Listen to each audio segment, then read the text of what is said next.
Ассалаумағалейкум қазақ елі.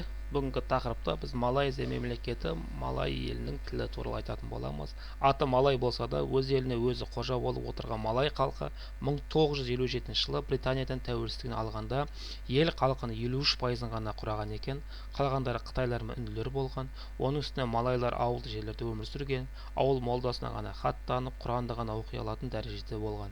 Өз елінде, өз жерінде еш бедел болмаған, болашаққа деген сенімі жоқ, өздеріне өздері қор санайтын менталитет қандарына әбден сіңіп сүйектеріне өтіп кетіпті.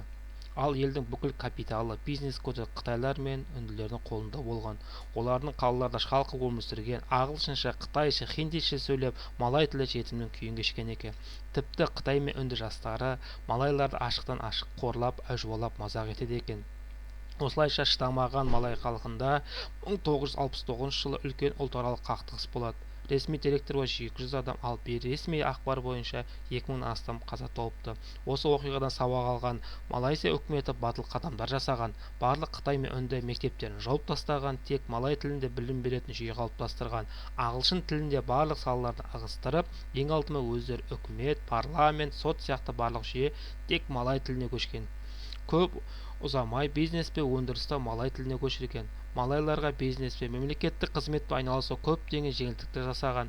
Жерді тек малай адам сатып алатын заң шығарған.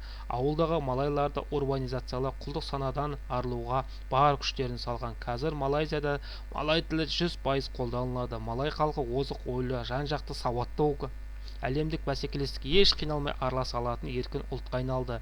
Елдегі өзге ұлт өкілдері өздерін бөтен санамай малай тілінде сөйлеп, өздерін малайзиялықпыз деген мақтанышпен айтатын болған екен.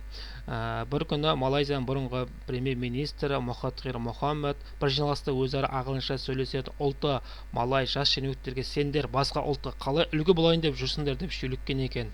Енді өз тілімізге келетін болсақ, өз тіліміз қазақ тілде осы малай тілін күйін кешіп тұр. Сол үшін қазақша сөйлейік, қазақ тілін дамытайық, үлес қосайық. Біз өзімізден бастасақ, жаймен қазақ тілі жөнделіп кетеді. Әділ Ұста каналына тіркелеміз, лайк басамыз, комментарий қалдырамыз. Сау болыңыз.